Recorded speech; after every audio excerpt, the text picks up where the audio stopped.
Hi friends, एक बार फिर से आप सभी का स्वागत है मेरे यूट्यूब चैनल पे। और आज हम आ गए हैं आनंद में। और आनंद में हम आए हैं बोरसद में सन टेम्पल।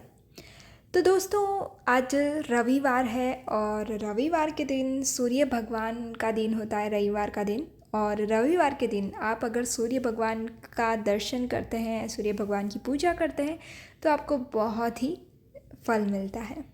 तो आज हम वही फल लेने आ गए हैं। तो दोस्तों, ये है सूर्य मंदिर, और जो कि 7 घोड़ों पे सवार सूर्य नारायण आपको दिख रहे होंगे। उनके एंट्रेंस में ही, मंदिर के एंट्रेंस में ही आपको ये दिखने वाला है।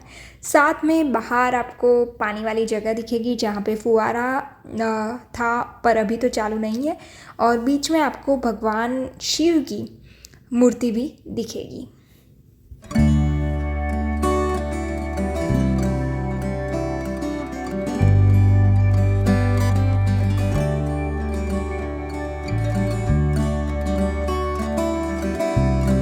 चलिए अंदर चलते हैं और भगवान के दर्शन करते हैं और दर्शन का लाभ उठाते हैं। तो आप जैसे ही मंदिर में एंटर होते हैं, मंदिर का जो आंगन है वो काफ़ी बड़ा है। आपको मंदिर के सेंटर में सूर्य भगवान की मूर्ति दिखने वाली है, और आसपास, उनके आसपास एक साइड राधा कृष्ण की मंदिर है, और दूसरी साइड आपको राम भगवान और सीता माता और लक्ष्मण की मूर्ति दिखने वाली है। तो चलिए अब हम दर्शन कर लेते हैं। और ये मंदिर क्यों बनाया गया था ये मैं आपको बता देती हूँ। एक दिन रविवार को क्या होता है कि एक बालक के ललाट पे, यानी कि माथे पे, सूर्य नारायण के आकार का तिलक लग जाता है, और सूर्य भगवान जो है वो कुमकुम के रूप में वो बच्चे के माथे पर प्रकट होते हैं। तो उसी की वजह से उसके बाद उसके माता पिता बहुत आश्चर्य हो जाते हैं, और उसके बाद उन्हें लगता है कि हमें सूर्य भगवान का मंदिर बनाना चाहिए। तो वही यहाँ पे बाद में मंदिर बनता है। तो इसकी ये छोटी सी एक कहानी है। साथ में यहाँ पे शिवलिंग भी है, तो आप चाहें तो शिवलिंग पर जल भी चढ़ा सकते हैं। तो हमने भी वो लाभ उठाया और शिव भगवान की पूजा की।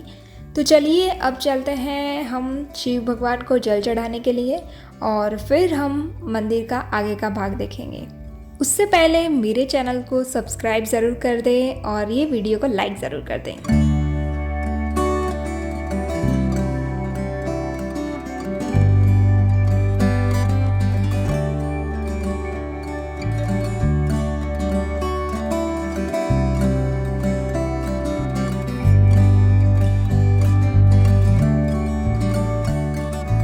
तो चलिए अब मैं आपको बताती हूँ कि सूर्य भगवान का कितना महत्व है। तो एक बार क्या होता है, एक बुढ़िया थी और वो हर रविवार को सूर्य भगवान का व्रत रखती थी, और सबसे पहले आंगन को लीपती थी गोबर से, और उसके बाद सूर्य भगवान की पूजा करती थी, सूर्य भगवान को भोग चढ़ाती थी, और उसके बाद ही वो खुद खाना खाती थी। तो उसकी वजह से सूर्य भगवान उस पर बहुत प्रसन्न हुए। ये सब देखकर बुढ़िया के पास वाली पड़ोसन बहुत जलने लगी। बुढ़िया के घर में गाय नहीं थी, और इसलिए जो भी आंगन लीपने के लिए गोबर आता था वो पड़ोसन के घर से ही आता था। तो पड़ोसन की जलन की वजह से पड़ोसन ने एक बार क्या किया, गाय को उसके घर के अंदर बांध दिया।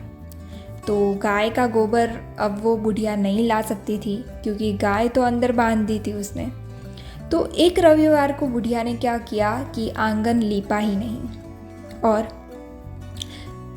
व्रत तो किया लेकिन आंगन नहीं लीपा, सूर्य भगवान की पूजा नहीं की, भोग नहीं चढ़ाया, और खुद भी कुछ नहीं खाया। ये देखिए यहाँ पे ये मंदिर में सारी जो 12 राशियाँ हैं वो सारी आपको बाहर दिखने वाली है। तो मंदिर के आसपास पूरे ये जो मूर्तियां हैं वो पूरी 12 राशियों की है।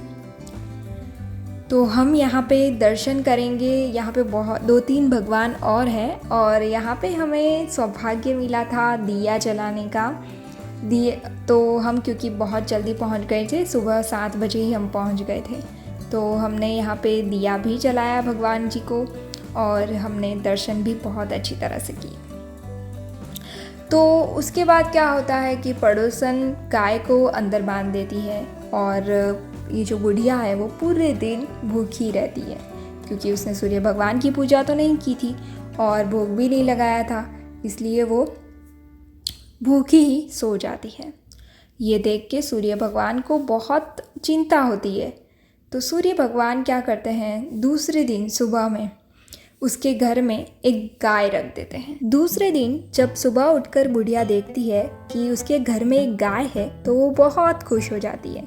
और उसके बाद जब तीसरे दिन पड़ोसन जल्दी उठती है बुढ़िया से तो वो देखती है कि अरे ये गाय ने तो सोने का गोबर किया हुआ है, तो वो गोबर लेके चली जाती है। तो हर रोज़ पड़ोसन ऐसा ही करती है। तो एक बार सूर्य भगवान को चिंता होती है, तो सूर्य भगवान क्या करते हैं, बहुत ज़ोर से हवा डालते हैं। तो हवा की वजह से बुढ़िया सोचती है कि गाय को अंदर बांध देती हूँ, तो बुढ़िया गाय को घर में बांध देती है। और दूसरे दिन देखती है कि अरे ये तो सोने का गोबर दे रही है। तो सोने के गोबर के कारण बुढ़िया जो है वो बहुत अमीर हो जाती है। और तो ये बात पड़ोसन को अच्छी नहीं लगती, तो वो जाके राजा को बता देती है। तो राजा क्या करते हैं, उसके यहाँ से गाय को ले जाते हैं। तो बुढ़िया हमेशा कुछ खाती नहीं है अब तो, क्योंकि गाय चली गई है, गोबर नहीं है, व्रत करती रहती है और कुछ खाती नहीं है। तो सूर्य भगवान को चिंता होती है। तो सूर्य भगवान राजा के सपने में आकर राजा को बोलते हैं कि ये जो गाय है वो आप बुढ़िया को वापस दे दो, नहीं तो आपको बहुत गरीब होना पड़ेगा। तो ये सुनकर राजा दूसरे ही दिन बुढ़िया को वापस गाय लौटा देते हैं। तो इसके कारण बुढ़िया और धनिक हो जाती है। तो सूर्य भगवान की पूजा करने से, रविवार का उपवास करने से ये देखिए कितना फ़ायदा होता है और कितने आप धनिक हो सकते हैं। तो चलिए अब हम मंदिर के बाहर आ चुके हैं। बाहर बहुत ही खूबसूरत आंगन है जहाँ पे अलग अलग भगवान जी की मूर्तियाँ रखी हुई हैं। तो हम जब गए थे तब आरती फिर शुरू होने लग गई थी, लेकिन हम आरती में नहीं रुके थे क्योंकि फिर हमें दूसरी जगह पर भी जाना था। तो हमने सिर्फ दर्शन किए और ये खूबसूरत मंदिर का आनंद लिया।